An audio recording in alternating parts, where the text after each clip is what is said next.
Why I want to talk about this topic today? Because many aspects in China are incompatible to the economic pace development, and social conditions for LGBTQ is one of them. The discussion of this topic, like this episode today, will not be able to be publicized in social media platforms in China. Paradoxically, the Chinese government decriminalized homosexuality as early as in 1997, while there is no legal recognition of same-sex relationships, and discrimination based on sexual orientation and gender identity is not yet explicitly prohibited up to date. LGBTQ group has to hide them very well in China, otherwise they will lose every equal rights to the nouns. Today, I will choose sample stories from two fields that will review the situation. We begin with the campus, because universities, in common sense, usually pioneer in liberation and diversification in many ways. On May 14th in 2022, a date regarded as a Pride Day in China, two female students at Tsinghua University placed silver rainbow flags at a table in a supermarket in the campus and wrote down the words, "Please help yourself."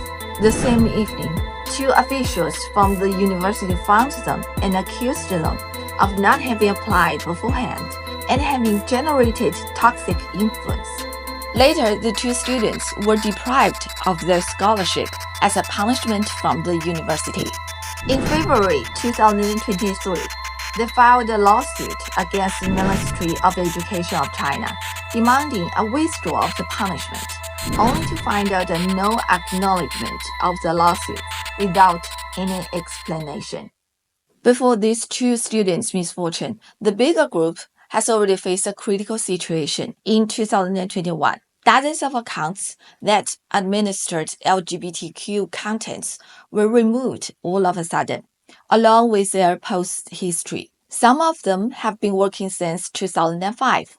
Sporadic protests were seen, but sooner than later, faded into the sea of information. In the same year, Shanghai Pride, the only pride parade in China, was suspended permanently. Members of this organization accepted interviews under anonymity. They revealed that pressures from the above had forced them to quit what they had been doing. The word above, wherever it appears in this channel, does not refer to God, but always refer to CCP. Pressures come either in the way of retaining organizers or police conversating with their families or friends. Going overseas becomes the ultimate choice of most young LGBTQ from China.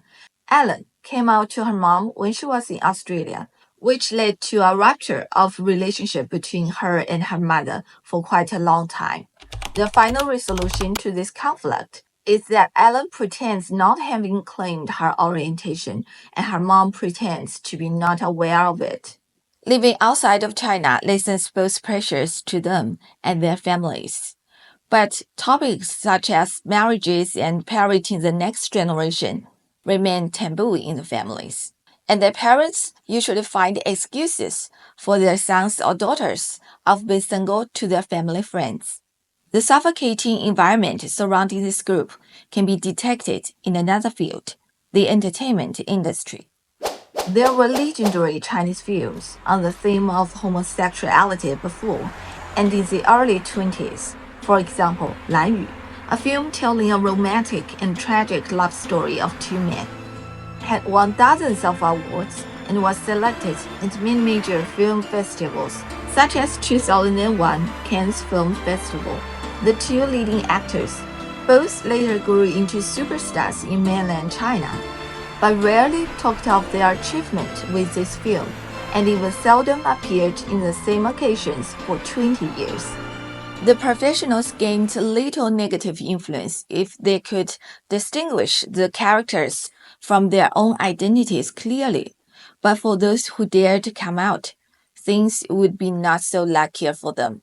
One example is Leslie Chang, Zhang Guorong, a renowned Hong Kong singer and actor.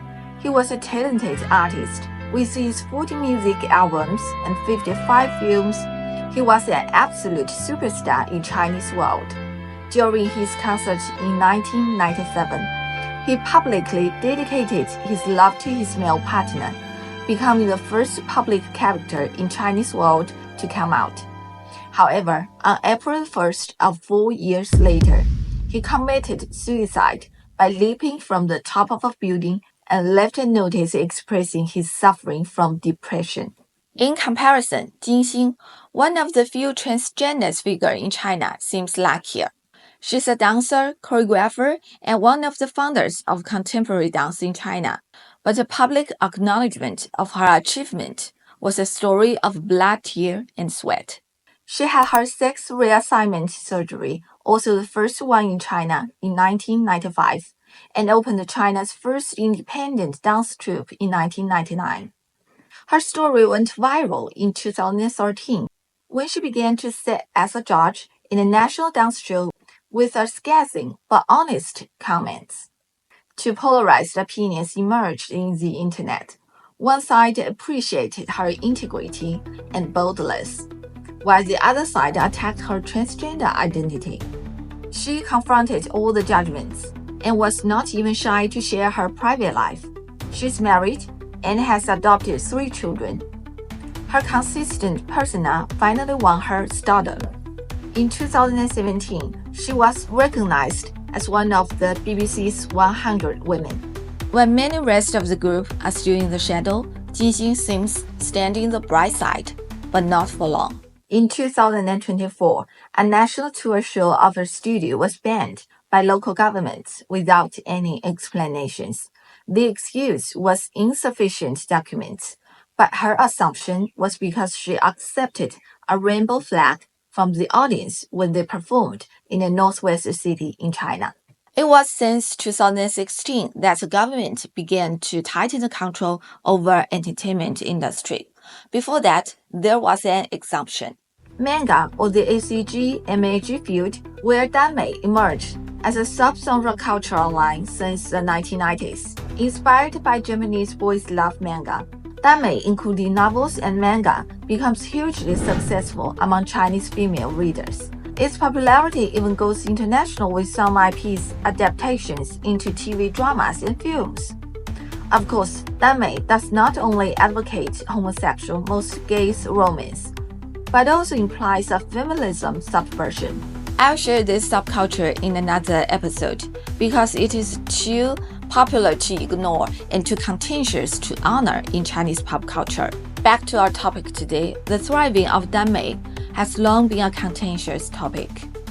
Even those star actors who've benefited from this culture and adapted productions tend to avoid the topic. But the world of Danmei seems to be the most liberated sphere to accommodate diversification of individual identities. Surprisingly, mostly females who appreciate this culture are not even from LGBTQ group. To them, love is love. However, another piece of upsetting news occurred when I was making this episode. At least 30 writers, nearly all of them women in their 20s, have been arrested across the country since February. Many are out on bail or awaiting trial, but some are still in custody. These authors are being accused of breaking China's pornography law for producing and distributing obscene material. Who earn a profit could be jailed for more than 10 years. The persecution says nothing of sex orientation, but these writers of Danmei all know that it was because their works involved gay romance. Now come to the question of why. You can attribute it to the conservatism of Chinese culture, but in ancient Chinese literature, it was not even a fuss. There is depiction of bromance in A Dream in Red Mansion, one of the 4 great classic literatures in China. The opposition to this culture or this group is not even a deep-rooted religious perception. Let's change the perspective. Politically speaking, a household as the smallest unit to be administered by an authority in a society is the steadiest and easiest way. Traditionally speaking, a family consisting of parents and children are ideal to form a structure of a household. Once a structure is challenged, it threatens the authoritarian regime. There is a foundational notions of structure and agency in sociology. In this case, it means that once the structure changes, the agency known as the individuals in a society will change too. When Shanghai Pride was forced to close, the organizers said their voices had been heard by too many. When Jinxin's show was cancelled, she said that she was too loud. When Danmei writers were shut up, they knew that they had said too much. A statistic estimates that the number of the population claiming to be LGBTQ in China is 750 million, accounting for 5% of the total population. The actual number might be bigger as many prefer not to speak. But still, will this number change the structure? Or maybe what worries CCP more is the flow of a free will.